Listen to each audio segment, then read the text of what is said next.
NLP को एक बार sir technically समझा दीजिए कि क्या होता है बेसिकली एनएलपी। आशुतोष, जब हम पैदा होते हैं तो हम दो चीजों के साथ पैदा होते हैं, एक हमारी बॉडी होती है, एक हमारा माइंड होता है। माइंड का मतलब है कि हमारे पास एक सॉफ्टवेयर पड़ा होता है कि हमारा हार्ट कैसे चलेगा और चलता रहता है, ठीक है ना। हमारी स्किन कैसे ग्रो करेगी, हमारी हड्डियां कैसे बढ़ेंगी, वो ऑलरेडी हमारे पास एक सॉफ्टवेयर ऊपर वाला देता है हमें। और एक हमें देता है 60 ट्रिलियन सेल्स, यानी कि हमारी बॉडी मिलती है, जो दो दो चीजें हमें मिलती हैं। तो यहां तक तो बिल्कुल ठीक थी। यहां पर एक बढ़िया बात और खराब बात यह होगी कि जो हमें माइंड मिलता है उसके अलावा एक अलग से एक फाइल मिलती है हमें, जैसे एक सी फाइल मिलती है कंप्यूटर में, और एक हमें स्पेस एक्स्ट्रा मिलता है।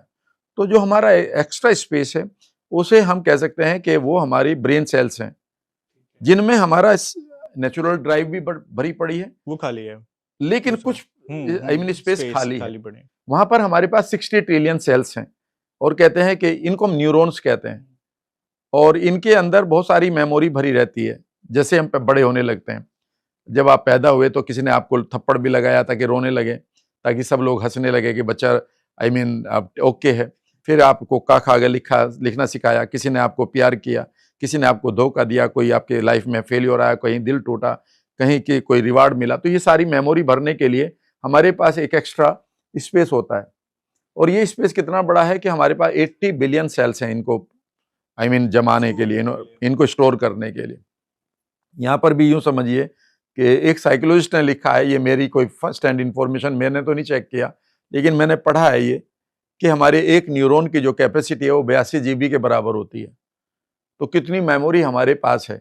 अब यहाँ पर गड़बड़ ये होगी, और ये अच्छी बात भी है कि प्राणी एक ऐसा मात्र है, आदमी है जिसके पास मेमोरी भी है और वो एनालाइज भी कर लेता है, उसी मेमोरी को एनालाइज भी कर लेता है। हाँ, कि ये मेरे लिए अच्छा है कि खराब है।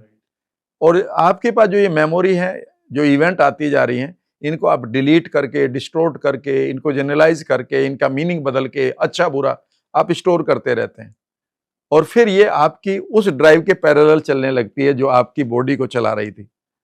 सी ड्राइव थी ना आपके पास एक कंप्यूटर में, और अगर डी ड्राइव में या ई ड्राइव में आपका कोई वायरस आ गया तो वो कंप्यूटर को खराब करता ना। एग्जैक्टली यही होता है कि आपके पास जो स्टोर था और जिसमें आपको मेमोरी डालनी थी कि ये मेरा भाई है, इसका नाम महेश है, ये मेरी बहन है, ये मेरी पत्नी है, ये मेरा जॉब है, ये मेरी कार है, ये कार की ड्राइविंग है, ये सारी मेमोरी हमें जरूरत है। ये इतनी मेमोरी की किसी पशु को जरूरत नहीं है, पर हमें जरूरत है। बिकॉज बड़े भाग्य मानुष तन पावा, बड़े भाग्य से मनुष्य का तन मिलता है, तो हमें एक विशेष प्राणी बनाया गया। गड़बड़ ये हो जाती है कि जब हमारे पास अनवांटेड, यहाँ पर कोई फियर आ गया, कोई फोबिया आ गया, कोई ऐसे रेफरेंस आ गए जो पेनफुल हैं, तो वो अब हमारे ग्लैंड्स पर इंपैक्ट डालते हैं न्यूरोपेप्टाइड के द्वारा, यानी कि नर्वस सिस्टम के द्वारा। हमारे ब्रेन से एक मेजर नर्व चलती है, उसका नाम है वेगस नर्व।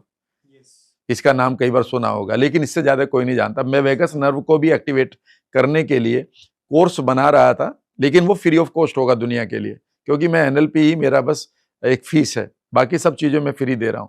तो अगर आप पूरी वेगस नर्व को स्टडी करेंगे, तो अगर आपका थॉट कोई भी लेकर वेगस नर्व लेकर चलती है, तो वो आपके हार्ट को, लंग्स को, लीवर को, इवन गैल ब्लेडर को, आपकी आंतों को, गट को, बड़ी आंत को, कोलोन को, आपकी इवन आपके स्प्लीन को, आपके लीवर को, आपके आई मीन जितने भी रिप्रोडक्टिव ऑर्गन्स हैं उनको पूरी तरह से वो एकदम से मैसेज देती है।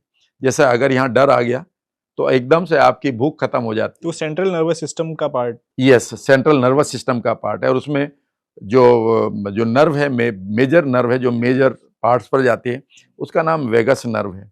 तो ये थॉट जो यहाँ पर है, ये यहाँ पर नहीं रहते, दैट बिकम्स योर बायोलॉजी। यानी कि आपका जो थॉट है, आपको कोई अगर मेरे सामने एकदम से कोबरा आ जाए तो मेरा हार्ट बीट बढ़ जाएगी, यस और नो। तो इसका मतलब ये है कि मेरी आंखों ने इस कोबरा को देखा, मेरे माइंड ने इसे डिस्टोर्ट किया कि ये खतरा है। इस खतरे को इमीडिएटली हाइपोथैलेमस ने, यानी कि मेरी ब्रेन के अंदर जो आई मीन बॉस है मेरा, जिसको हम हाइपोथैलेमस कहते हैं, उसने मेरे नर्वस सिस्टम से मेरी आई मीन बॉडी को, या मेरे हार्ट को, या मेरी एड्रेनल ग्लैंड को बता दिया कि अब हम खतरे में हैं और तुम अब कुछ ना कुछ करो। तो मैं कांपने लगूंगा, मैं ठंडा पड़ जाऊंगा, ठीक है ना, मैं दौड़ने की कोशिश करूंगा, फाइट फ्लाइट मोड आएगा। तो जितनी भी हमारी बीमारियां हैं बेसिकली उसी तरह से पैदा होती हैं। बॉडी तो सफरर है, बॉडी तो पीड़ित है, बॉडी तो आपका आउटर रिफ्लेक्शन है जो आप इंटरनल वर्ल्ड में आपके चल रहा है। जब आपको कहीं गुस्सा आता है किसी बात पर तो आपकी बॉडी ऐंठ जाती है, आपको कॉन्स्टिपेशन हो जाता है अगले दिन, आपको डर लगता है बच्चे को एग्जाम का तो उसको दस्त लगने लगते हैं, ठीक है ना, आपको कोई गलत बात कह दे या कोई बात आ जाए तो आपको रात भर नींद नहीं आती, बॉडी बेचैनी में रहती है। So body is the true representative of your thoughts, not the mind. तो जब मैंने लोगों को बताया कि जो तुम्हारी बीमारियां हैं, ऑटो इम्यून डिजीज है, ये माइग्रेन है, ये आपकी बीमारी नहीं है, ये तो आपकी पास्ट की पेनफुल मेमोरी है, और वो कहते हैं हाँ। या फिर मैं पूछता हूँ कि तुम्हें ये बीमारी, हाँ, कभी भी ये इस समय जब लोग मेरा पॉडकास्ट सुन रहे हैं हमारा, तो मैं उनसे कह रहा हूँ कि जब भी आपके पास कोई बीमारी आई है, मान लेते हैं आपके पास 5 साल पहले रूमेटॉइड अर्थराइटिस आया, आपको सोराइसिस आई है, आपको माइग्रेन आया है, आप कुछ ना करें, उस समय में जाएं और देखें कि आप वहाँ पर क्या हैं। सडनली आप पाएंगे कि वहाँ पर आप किसी क्राइसिस से गुजर रहे हैं, मेंटल, इमोशनल, फाइनेंशियल, रिश्ता, किसी ऐसे रिश्ते में आप फंस गए हैं जहाँ पर आपको घुटन हो रही है। अगर आप उन मेमोरीज को डिटैच कर लें किसी टेक्निक से, न्यूरोप्लास्टिसिटी है उसमें, हार्ट कॉन्शियसनेस है, न्यूरो लिंग्विस्टिक प्रोग्रामिंग एनएलपी है, ठीक है ना, हिप्नोसिस है जिसको मैं हिप्नो पैटर्निंग सिखाता हूँ, ठीक है। जैसे ही आप उन मेमोरीज को डिसएम्पावर करेंगे, आप पाएंगे कि आपकी ये बीमारी खत्म होनी शुरू हो गई। अभी आप क्या कर रहे हैं कि बीज तो वहीं का वहीं है और आप पत्तों को बार बार कलरफुल कर रहे हो। भैया पत्ते तो वही आएंगे अब जब तक बीज वही रहे, नहीं आएंगे तो फिर से वही पत्ते वहीं आ जाएंगे। तो ये एनएलपी है बेसिकली। एनएलपी ये है कि आप कैसे अपने 80 बिलियन न्यूरॉन को और 60 ट्रिलियन सेल्स को और वेगस नर्व को, इन तीनों को एक्टिवेट करें। अब मेरे एनएलपी 2.0 में सिर्फ माइंड नहीं है, वेगस नर्व का पूरा चैप्टर है कि वेगस नर्व को एक्टिवेट करेंगे आज हम, और मैं एक्टिवेट करके दिखाता हूं ताकि आप बॉडी से कोई भी संदेश आपको। एक मैं कई बार लोगों से कहता हूं, बड़ा इंपॉर्टेंट चीज आ गई, एक मच्छर भी आशुतोष हमें काटता है ना, तो हमें पता चल जाता है और एकदम से माइंड हाथ को यहाँ भेज देता है, और कई बार आप मच्छर मार भी देते हो, है ना, एग्जैक्ट पॉइंट पर जाता है। यानी कि एक छोटा सा मच्छर और उसका छोटा सा डंक छोटी सी जगह पर, वहां पर भी एक नर्वस सिस्टम है और ये मेरे माइंड को बता रहा है यस और नो।